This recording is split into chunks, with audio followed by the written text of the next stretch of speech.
nuevamente a la célula tumoral, ¿vale? La idea de mi laboratorio es entender un poco la evolución del cáncer, y para eso tenemos que referirnos a que todas las mutaciones se empiezan a acumular desde tiempos muy tempranos, desde el desarrollo embrionario, la gestación, luego durante la adultez se empiezan a acumular mutaciones, ¿ok? Estas mutaciones las llamamos mutaciones somáticas. Algunas de estas mutaciones van a tener un efecto, no todas van a tener un efecto, la mayoría no tienen ningún efecto, y las que tienen un efecto, por ejemplo, en términos de incrementar la proliferación celular, son las que nosotros le llamamos drivers, ¿ok? Las que le llamamos drivers mutations son las que dan esta ventaja selectiva y son las que eventualmente pueden hacer que se desarrolle un tumor. No todos los tumores van a terminar siendo cáncer, porque cáncer, como saben acá probablemente en la facultad, cáncer es un diagnóstico clínico, no es algo biológico, es un diagnóstico clínico. Lo que es biológico es el tumor.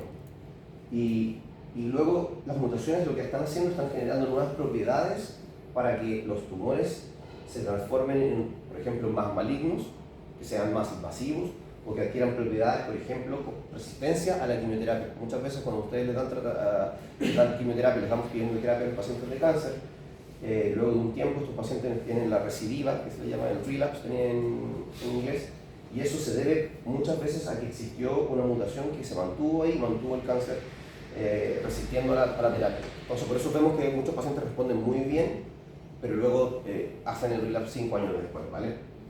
Entonces, todos estos procesos están asociados un poco a lo que se han descrito como los hallmarks del cáncer, ¿ok? No sé si ustedes ya han conocido los hallmarks, han escuchado acerca de esto. Los hallmarks del cáncer son 10 propiedades que las células adquieren y hacen que hacen que esas células se transformen en algo que es maligno, ¿ok? Para poder lograr ser maligno, como en términos clínicos como cáncer, necesitan, por ejemplo, adquirir la habilidad de invadir, de hacer metástasis, tienen propiedades inflamatorias, tienen que permitir que la división celular sea infinita, porque cada vez que las células se dividen, están perdiendo parte de su DNA. Entonces llega un punto donde si pierden mucho DNA, van a hacer apoptosis, van a morirse, van a automatarse. Entonces esas células tienen que adquirir una capacidad de poder elongar ese DNA para no poder morir después de un número de divisiones celulares.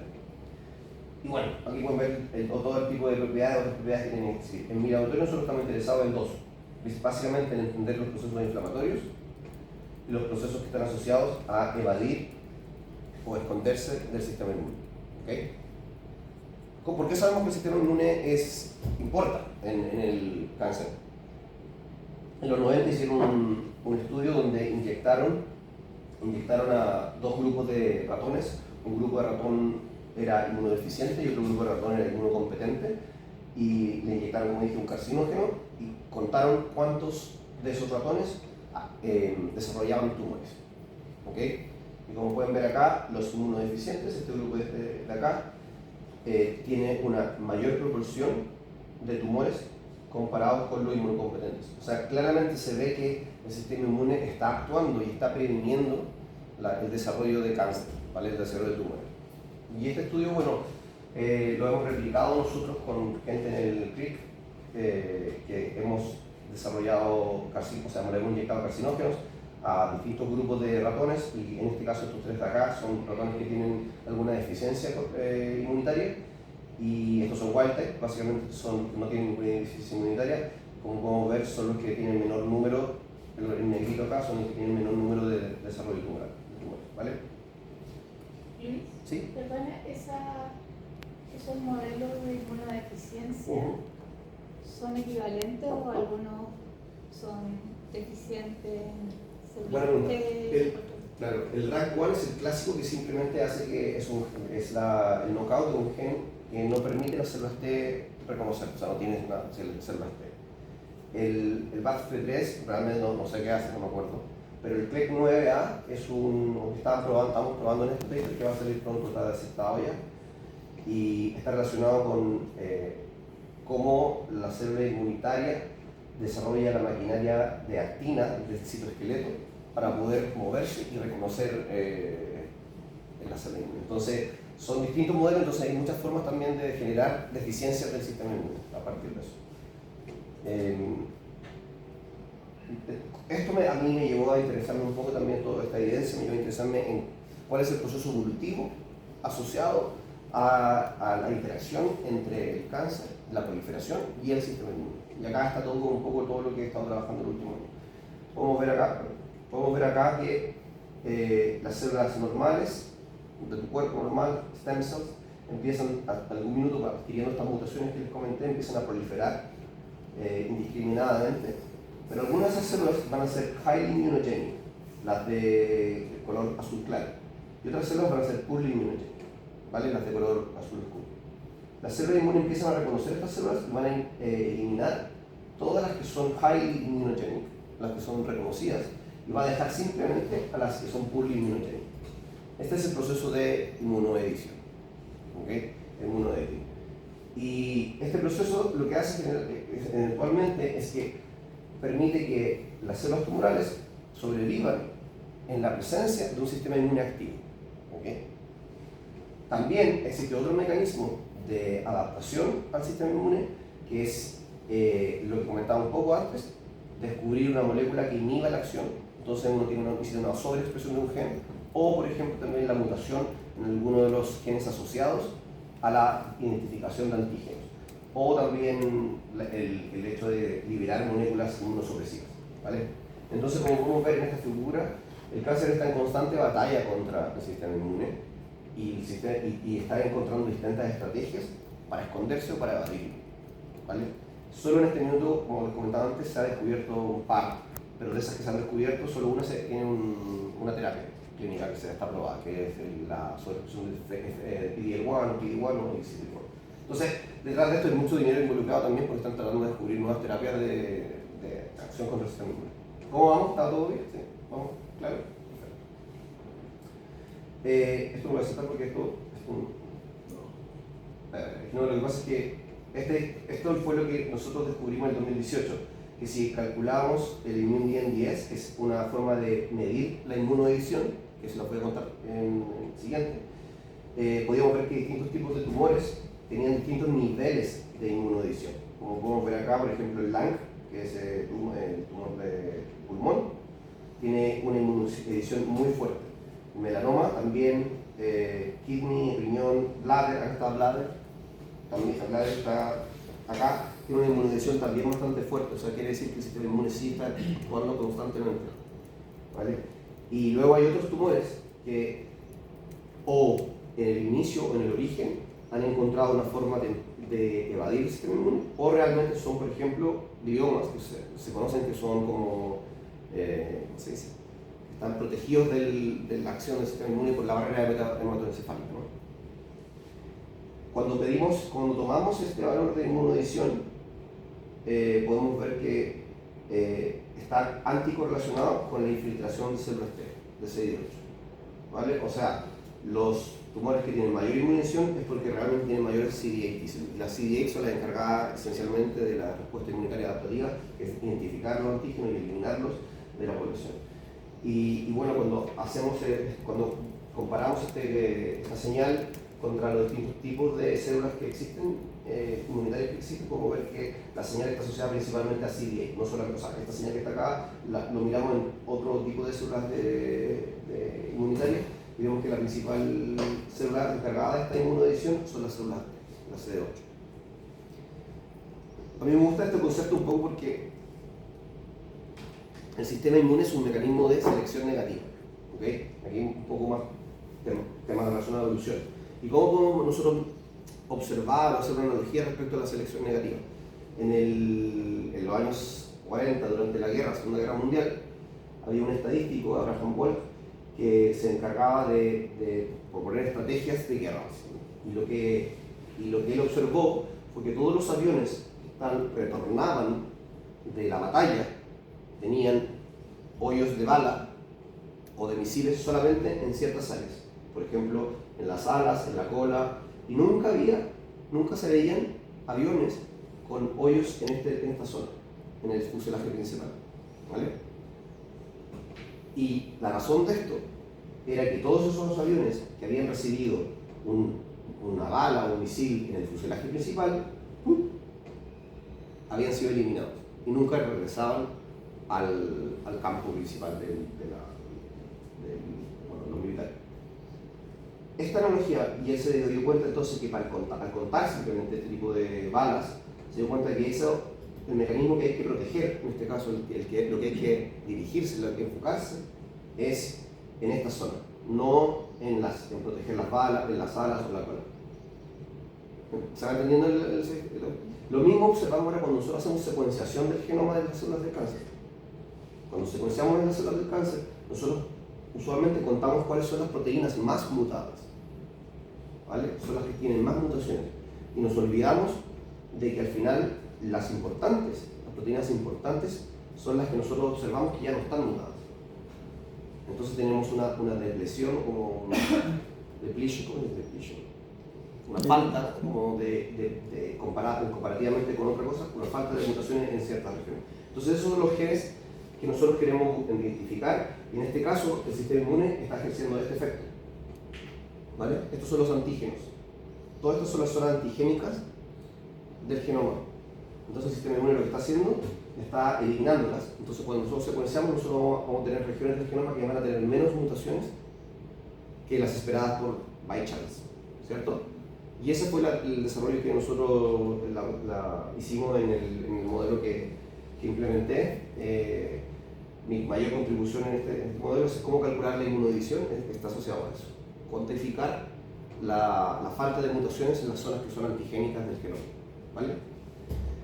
Este modelo surgió a partir del modelo de immunoediting, que básicamente si dejamos que células premalignas se empiecen a proliferar, las células del sistema inmune empiezan a reconocer esas células que proliferan y empiezan a eliminar las que tienen antígenos, ¿vale? Estas highly immunogenic que le había mencionado anteriormente.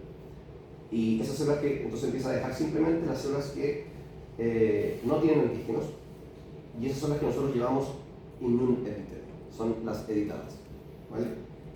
Luego el cáncer también, el crecimiento tumoral va a encontrar formas de escaparse o engañar, como comenté anteriormente, el sistema inmune.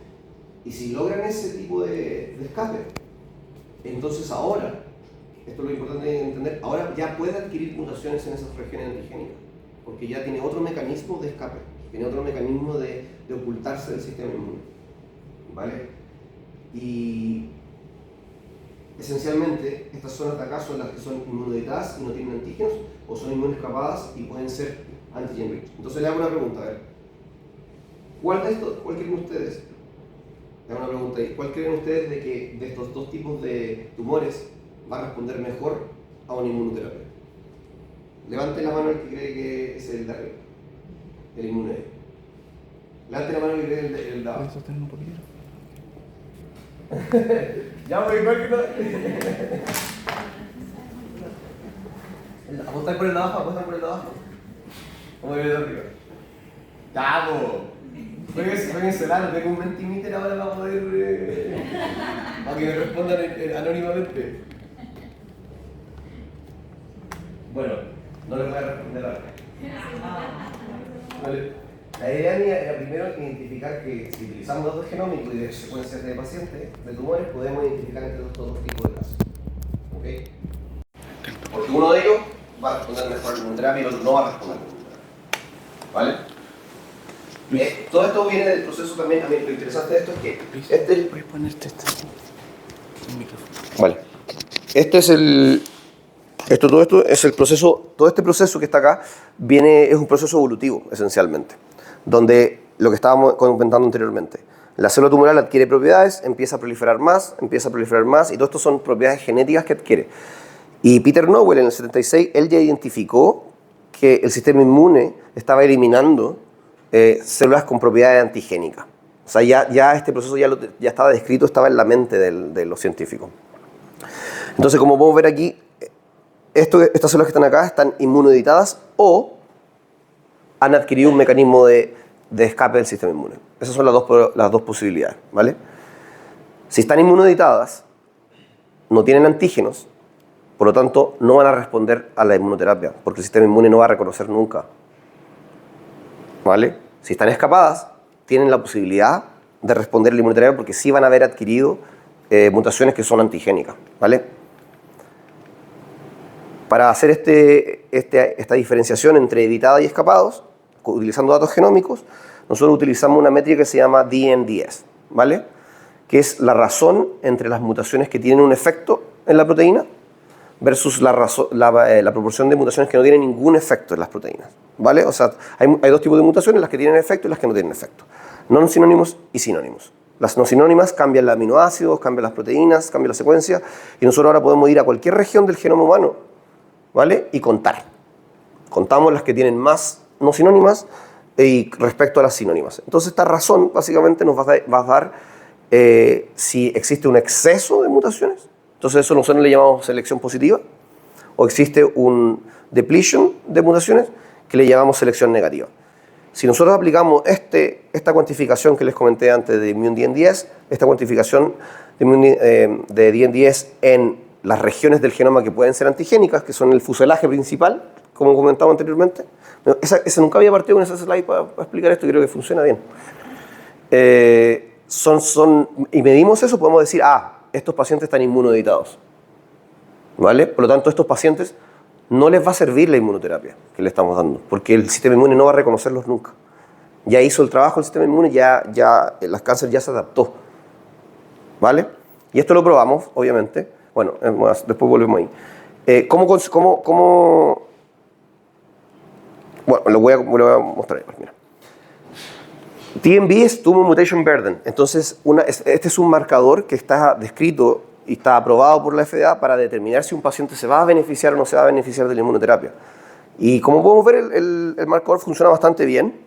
Acá están los rojitos, están los que tienen una cantidad de mutaciones mayor a 10, ¿vale? O sea, tienen hartas mutaciones. Por lo tanto, esos pacientes son los que mejor responden a la inmunoterapia. La diferencia es que acá simplemente es contar mutaciones. No estamos contando neoantígenos y no estamos midiendo realmente la antigenicidad del tumor, ¿vale? Y a partir de esto nosotros podemos mejorar eso al aplicar este este concepto que yo apliqué, ¿vale? La immunoediting. ¿Cómo podemos calcular el immunoediting? Técnicamente lo que hacemos es tomamos el genoma humano completo y hacemos cortamos todos los posibles péptidos de 9 aminoácidos, ¿vale? Que existen en el genoma humano y predecimos si van a unirse al complejo MHC o no. Esa es la forma que nosotros tenemos de identificar la parte del fuselaje que importa. Entonces, este es el fuselaje que importa y este es el fuselaje que son la cola y las alas, ¿vale? Entonces, así podemos diferenciar en el genoma, podemos diferenciar estos dos tipos de regiones, las que son fuselaje y las que no son fuselaje. Y ahí podemos calcular nosotros lo que se está contando, DN10, y si es menor a 1, está editado, por lo tanto no responderá a la inmunoterapia. Y estos están escapados, por lo tanto tienen una probabilidad de responder a la inmunoterapia. Sí. Cuando hablas de genoma completo, ¿te refieres al exoma? Sí, porque son proteínas solamente. Sí. O eventualmente también puede haber pseudogenes, por ejemplo, que debido a los cambios se empieza a transcribir o estos mismos. Sí, buena pregunta. Sí, claro. En este caso, simplemente cuando digo genoma completo me refiero solamente al genoma completo que se expresa en proteínas, que termina siendo codificante. ¿Vale? Genoma completo lo digo para simplificar un poco porque también podríamos ocupar todo el genoma. De hecho, lo ocupamos los intrones, por ejemplo, para saber cuál es la tasa mutacional base. Entonces, con intrones podemos nosotros también determinar si en esa región del genoma hay muchas mutaciones y luego vemos poquitas en los exones y además vemos incluso menos que tienen efecto las sinónimas, ya tenemos una señal fuerte de edición, ¿vale? De selección negativa. Y a partir de esto, bueno, aquí pueden ver, esta es una curva de sobrevida y podemos ver que esto es un ejemplo, ahora les voy a mostrar datos reales, de los ImmuneScape. En principio, como tienen su ImmuneDNDS cercano a 1, tienen mutaciones, le das la inmunoterapia, funciona, su sobrevida es mejor. Los que están editados no van a responder, también. Y aquí, bueno, aquí está la respuesta. ImmuneScape, DNDS igual 1, son ricos en antígenos, van a responder. Inmunoeditados van a ser libres de antígenos porque ya se eliminaron todos los antígenos del genoma y no van a responder. Aplicamos esto a 308 pacientes de una cohorte clínica que se llama Hardwick, que viene de Holanda, y ellos tienen secuenciado como 7.000 pacientes, pero en principio estos 308 son los que recibieron inmunoterapia. Entonces nosotros tenemos el genoma de ellos, antes de haber recibido la terapia. Son distintos tumores, está acá, bueno, aquí están, mira, urinarios, también están los tumores urinarios relacionados con la vejiga. Principalmente lo que más tenemos son melanomas, luego son pulmón, cuello y cabeza, que son básicamente los tumores típicos que se ha visto también, que son los que mejor responden a estos tratamientos. Y la razón de eso es un poco lo que les decía, son los que están mayor immune escape también. Okay. La idea de esto es que nosotros aplicamos, es como contamos las mutaciones, determinamos cuáles son no sinónimas, son sinónimas, predecimos el tipo de HLA, que no lo he comentado, pero el HLA haplotype es lo más importante, porque, o sea, es lo importante porque es el complejo que determina qué parte de estas proteínas se van a presentar, qué parte del fuselaje es fuselaje y qué parte no es fuselaje, porque cada paciente, cada avión va a ser distinto, cada persona va a ser distinto, va a tener un fuselaje distinto. Y aquí podemos ver que son datos reales, podemos ver que son los immune-edited. Estos son 3 grupos de immune escape. Y podemos ver que los immune-edited tienen una respuesta muy mala a la inmunoterapia. ¿Vale? Esto lo publicamos en el 2023. Para que vayan a ver el paper si... Esta inmunoterapia se dio en base al TMB. No sé por qué le dieron la inmunoterapia. Claro, puede ser que lo hayan... Es súper interesante ver en esos mismos pacientes cómo está el TMB, Claro. calcularlo, porque tienen Sí. un objeto, calcularlo y ver si con esta aproximación se mejora un poco. Claro. Mejora el paciente, porque ese Sí, sí. problema de la inmunoterapia, Claro. cuando funciona bien, pero hay partos que no le funcionan. Claro. Entonces, Claro. quizás con esto se puede mejorar la discriminación. Sí, de hecho en el paper está la comparación con TMB y mostramos que el TMB sí es significativamente predictor para esta cohorte, porque lo podemos calcular. Pero el MIN-10, la métrica que nosotros desarrollamos, tiene mejor significancia, esencialmente. La idea en general nuestra en mi laboratorio ahora es como poder descubrir cuáles son los mecanismos de inmunoescape, que son los que, por ejemplo, sí permiten acumulación de mutaciones, y son otros mecanismos de inmunoescape que a lo mejor no permiten acumulación de mutaciones antigénicas. Y ahí un poco poder separar estos grupos de acá. Porque los que son editados son todos, casi todos son también low TMB. Tienen bajo mutación porque también existió el proceso selectivo de selección del sistema inmune anteriormente. Entonces el TMB está estrictamente asociado a esto. Sí. Pero lo suficiente como para evitar la terapia. Claro. Claro, no, es que aquí no sé si lo seleccionaron por eso, pero sí que lo vimos, sí que es un predictor, o sea, sí claramente tenían mayor número de mutaciones. Bueno. Sí, dale. ¿Qué tipo de metodología? ¿Se restringen solamente a una clase de genes o lo calculan la tasa para todos los genes del exoma y cualquiera puede salir como inmunoide? La respuesta es que primero partimos de todos los genes. Porque todos los genes pueden tener alguna región que está siendo bind to the MHC complex, que está unida al complejo MHC, y eso es como irrespective como del gen que sea. La única condición ahí que tenemos es que luego también lo evaluamos en el paper, es que sea expresado. Porque si no está expresado el gen, no hay antígeno. Ya, entonces si es a todo, yo me imagino que hay una distribución de valores de DNDS que natural, que no tiene nada que ver con la inmunoedición. ¿Cómo puedes determinar entonces si es la significancia, si es suficientemente distinto de lo esperado, como tú dijiste, por azar? ¿Cómo puedes determinar eso? O sea, porque así, bueno, la respuesta matemática es que hace una randomización de las regiones del genoma. Como calculas, simulas que calcularías lo mismo en todas las regiones, ¿no? Entonces así tienes un valor de DNDS que te va a dar tu distribución como al azar. Y tú ves luego lo que te da en las regiones que se presentan. De mutaciones somáticas. De mutaciones somáticas. Solo mutaciones somáticas. Nosotros acá no hablamos de mutaciones germinales nunca. ¿Vale? Que eso es otro tema. Pero básicamente vemos todas las mutaciones somáticas que tiene el paciente, que son 10, y qué pasaría si nosotros las moviéramos a otras regiones del genoma, esas mutaciones. ¿Cuál sería el valor de DN10 si hacíamos eso al azar? Porque así podemos probar que existe un proceso selectivo realmente, no un proceso que al azar nosotros encontramos esa significancia, ¿no? ¿Se entiende? Claro. ¿Me entiendes cómo hacemos? Tampoco está en el azar, porque igual Es solo dentro del exoma. normalizarse un poquito con las mutaciones en las regiones. Ah, claro, no, sí. Claro. No, sí, al final también, mira, una de las grandes limitaciones que tenemos nosotros es qué pasa cuando hay personas o pacientes que tienen muy baja tasa tumoral, o sea, mutacional, con onda 3. No se puede hacer nada ya. O sea, y no podemos decir si es inmunoedited o no. Probablemente la probabilidad es que sea inmunoedited, por algo tiene tan pocas mutaciones también, y por algo está low TMB.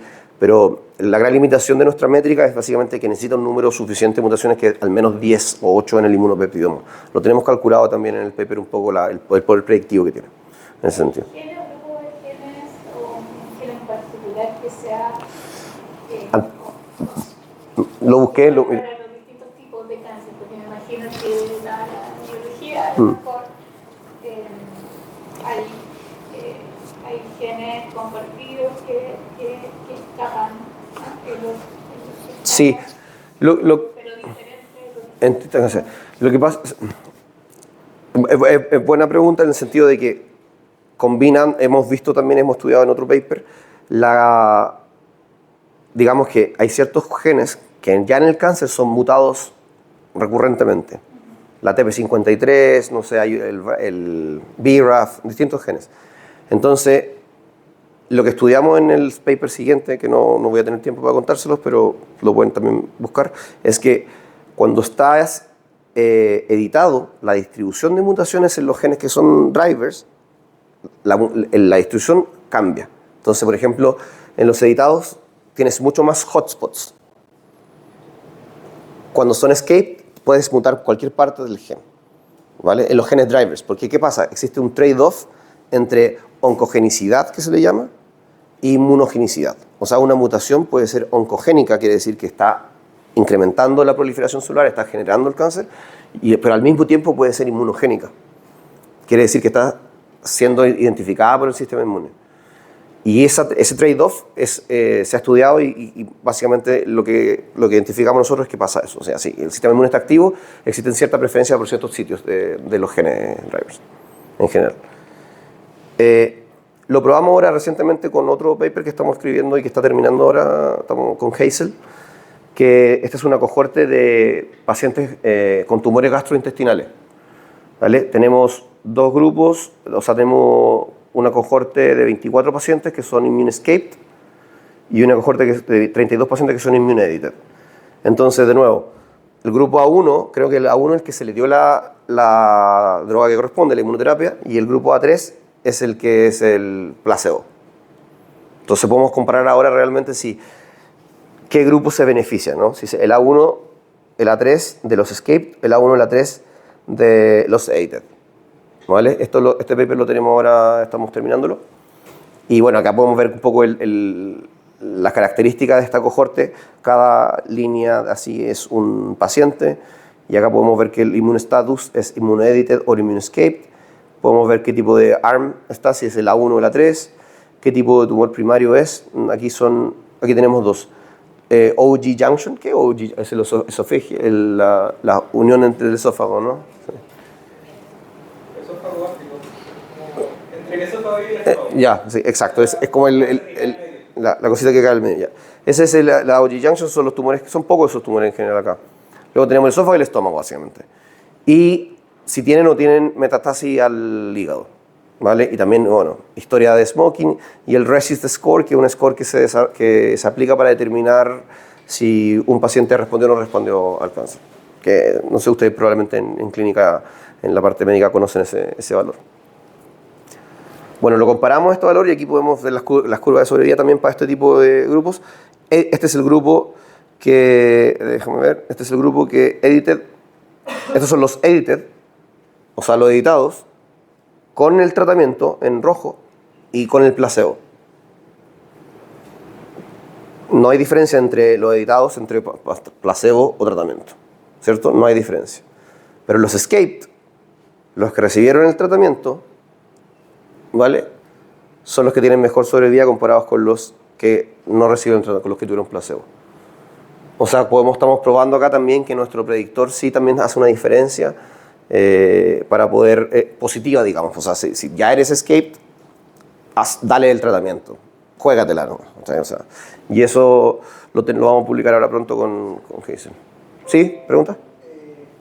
El cáncer de estómago al final, utiliza igual como para aplicar inmunoterapia, pero está probado. Es la inestabilidad medicamental Sí. y la unidad de expresión de PDL1. Son dos marcadores que se utilizan. Entonces, en este corte de pacientes ya está filtrado a esos pacientes probablemente, ¿no? Porque sería interesante evaluarlo. Tenemos esos datos. Que son, por ejemplo, sin esos biomarcadores. Claro, claro. No hay indicación. Sí, sí, exacto. Tenemos esos datos. De hecho, lo que nosotros estamos haciendo ahora, de hecho, esta semana estamos trabajando en hacer la comparación multivariable de PD-L1 expresión, de la histoquímica que se le hace también al marcador y la tasa tumoral y el TMB. Y aquí está, pues mira, si puedes ver aquí, mira. MMRD es Mismatch Repair Deficiency. Esos son los que están... Pero creo que no hay tantos, claro. De hecho, son pocos en esta cohorte, son pocos los que tienen...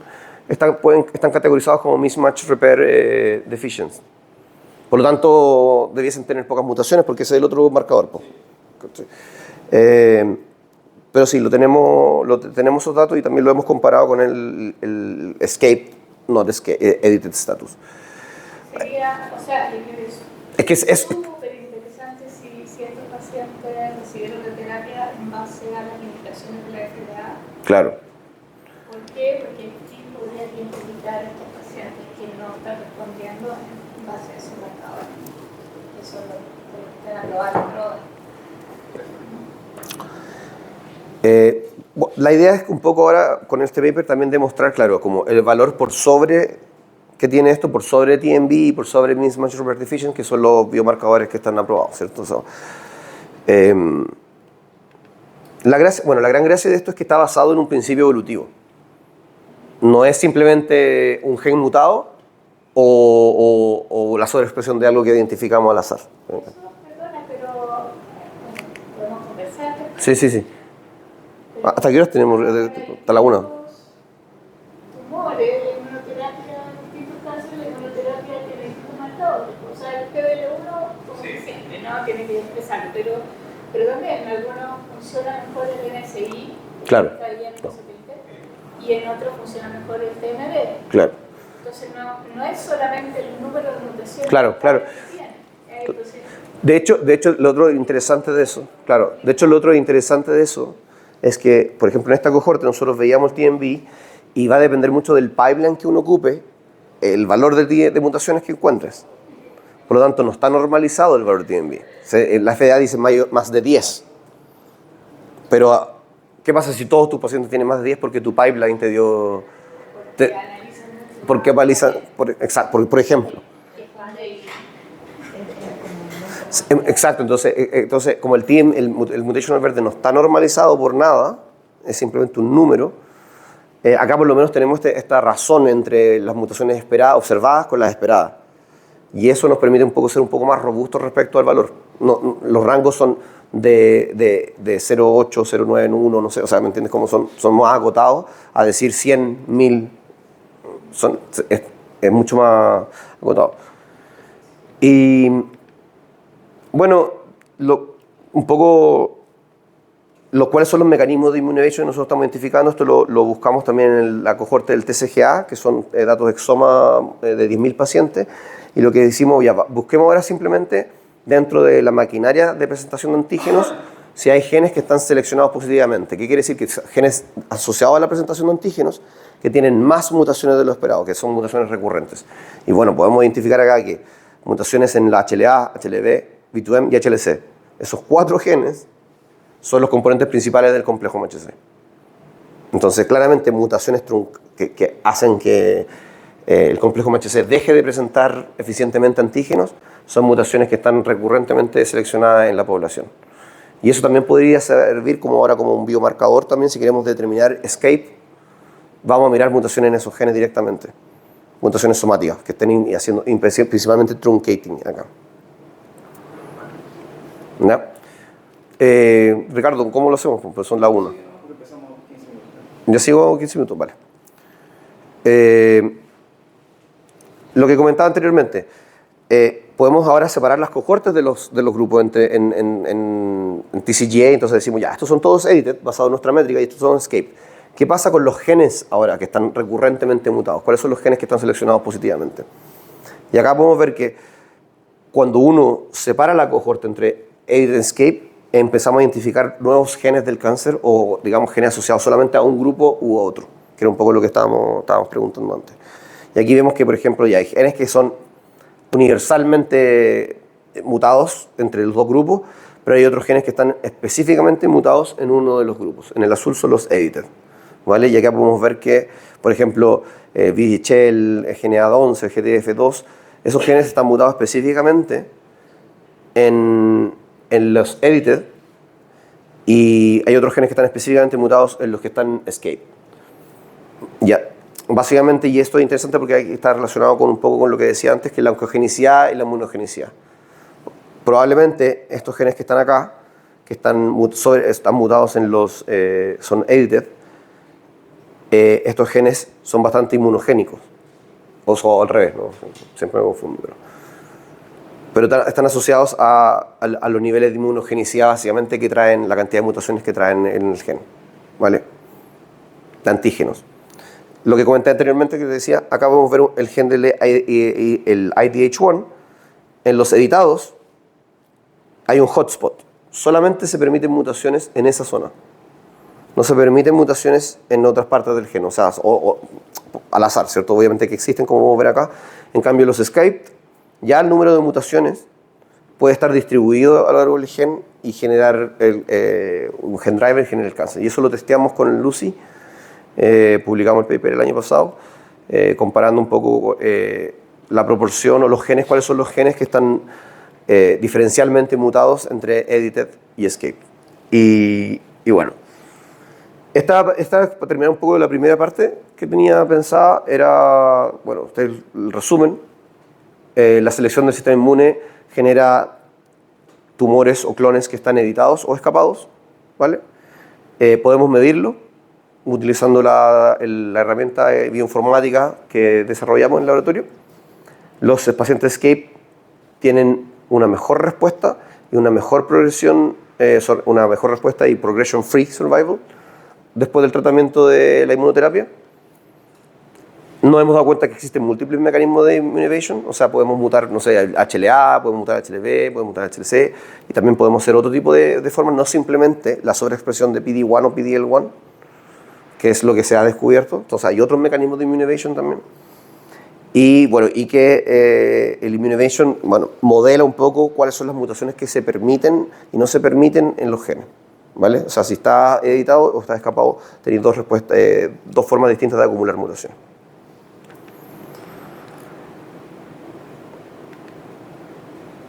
Este proyecto que estamos trabajando actualmente, que esto es como lo nuevo, lo que no está publicado, queremos nosotros ahora ver si las mutaciones asociadas a la evasión del sistema inmune ocurren temprano o ocurren tarde, durante la evolución tumoral, ¿vale? Para eso nosotros podemos simplemente aplicar lo que se llama variant allele fraction, que es el número, digamos, de células. Bueno, bear with me. Cancer cell fraction, digamos que es el valor real. Nosotros simplemente lo llamamos variant allele fraction porque contamos las variantes alélicas en una región. Contamos cuántas células tienen la mutación y eso lo asociamos a que el mayor número de células con la mutación quiere decir que se adquirió más tempranamente el mecanismo de immunization. O sea, podemos medir eso ahora. También genómicamente podemos medirlo, ¿vale? Mutaciones que están en todas las células, acá 0,5, porque es diploide y por eso 0,5 y no es 1, ¿vale? Son tempranas. Si las mutaciones se encuentran en la cola, que está acá, significa que son tardías. Entonces, a partir de nosotros, del variant allele fraction, podemos determinar eso. ¿Y qué hicimos? Tomamos distintas listas de genes asociadas a todos los hallmarks del cáncer, ¿vale? Tomamos los genes que están en invasión, inflammation, y luego calculamos el promedio BAF de este valor, y le damos un ranking. Entonces ahora nosotros podemos decir si esta propiedad ocurrió antes que esta o esta ocurrió antes que esta por un ranking que le damos. Esta es la lista de genes asociadas a cada hallmark. Y bueno, estos son los genes únicos en cada hallmark y estos son los genes asociados a distintos hallmarks. Por ejemplo, acá 85, en esto de acá, no se ve acá, pero esto debe ser, no sé, por ejemplo, es proliferación con inflammation. Esos son los genes que están asociados en los dos hallmarks, ¿vale? Entonces nosotros podemos hacer esto que estaba haciendo acá, bueno, hallmark A, B, C, D, hacemos el BAF y luego le ponemos median BAF, calculamos por todos los genes que están asociados a cada hallmark y le hacemos un ranking. Y ahora nosotros podemos hacer eso para cada paciente, podemos darle un ranking de los hallmarks, ¿vale? Que un orden. Y lo importante acá es que esta curva que está acá refleja si ese hallmark está principalmente temprano o tarde. Esto es rank 1 y esto es rank 10, ¿vale?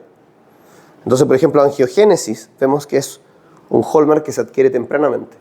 Es una propiedad que el cáncer necesita adquirir muy tempranamente para poder llamarse cáncer, o sea, al menos con los datos que tenemos, ¿cierto? Luego, lo que observamos es que el sistema inmune y la inflamación se parecen mucho, están asociados los dos. Para evadir el sistema inmune necesitas que haya inflamación, ¿vale? Porque la inflamación es la que hace que se atraigan las células T y estén actuando. Y por eso se genera la presión selectiva, porque si no existiera esa inflamación, no existirían células inmunes atrayéndose y no existiría la presión selectiva, ¿vale? Y luego lo otro interesante acá es que es ¿dónde está? Genomic instability, acá. La inestabilidad genómica ocurre muy temprano, es la primera propiedad que se adquiere, o muy tarde, o al final. O sea, los tumores tienen dos mecanismos básicamente de evolucionar. Uno, teniendo mucha inestabilidad genómica inicialmente, u otro, proliferar y adquirir inestabilidad genómica al final. ¿Vale? Dentro de este marco conceptual de orden de los hallmarks que podemos describir. ¿Okay? Eso está haciéndolo Jane. Y utilizando estos rankings básicamente, nosotros generamos dos clústeres. Los pacientes que son Early Genomic Instability, Late Immune Evasion, y un clúster de ellos, y otro clúster que son los que son Late Genomic Instability, Late Immune Evasion. Y separamos la curva de sobrevida y podemos ver que los que son Genomic Instability está tempranamente, que está en azul acá, tienen una curva de sobrevida peor comparados con los que tienen Genomic Instability. O sea, esto también puede utilizarse en la clínica, digamos, ¿cachai? Como marcador de agresividad del tumor. Se podría ver inmediatamente si el paciente, cuán agresivo va a ser el tumor del paciente simplemente a partir de secuenciar el exoma, aplicar esta metodología y decir, bueno, tu tumor va a ser muy agresivo, ¿vale? Y esto está, ¿Qué tipo de tumores era? estos TCJ, son todos. TCJ, todos, tumores primarios de todo el tipo. Si lo que es interesante de esto es que las curvas son muy parecidas entre todos los tumores, que eso es lo otro que ponemos en este trabajo, que estamos tratando de publicarlo. Que al menos 27 de los 33 tumores que están en TCJ tienen muy parecido el orden de los hallmarks que se refiere. Entonces, como una propiedad universal, ¿cuáles son los primeros que tienen que adquirirse? Solo va a tener, por ejemplo, el de la angiogénesis, ¿Sí? que se adquiere tempranamente. ¿Sí? Pero aquí es después cuando baja en el tiempo, ¿qué significa eso? ¿Que no se siguen adquiriendo No. nuevas mutaciones en eso? Quiere decir que todos los genes asociados a angiogénesis o alguno de los genes asociados a angiogénesis tiene una mutación que está presente en todas las células siempre, quiere decir temprano. ¿Vale? Se adquirió temprano. Luego no es...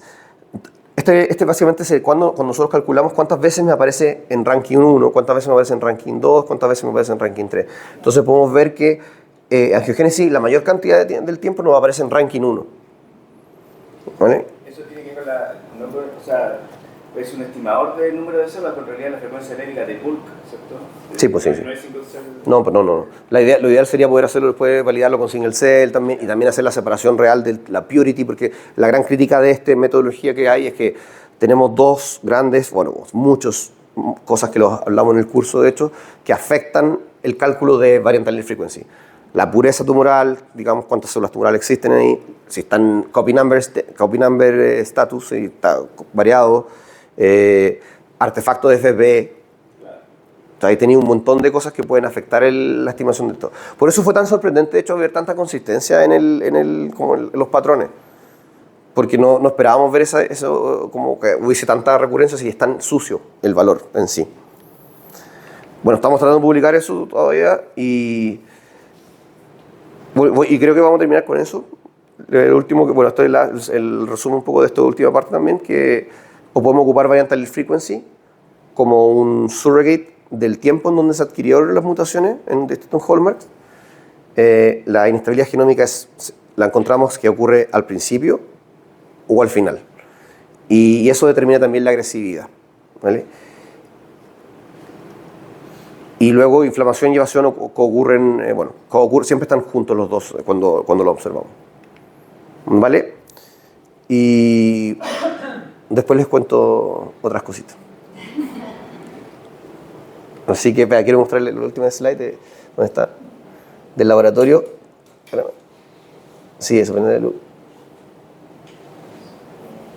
A ver. Bueno, no, sí está bien. No, muy importante agradecer aquí a la gente del laboratorio de mi lab, la Bea, la Hannah, Claudio, Mónica y Jane, que es una PhD student que está trabajando con nosotros, nuestros colaboradores en Imperial, en UCL, bueno, y también dentro del instituto.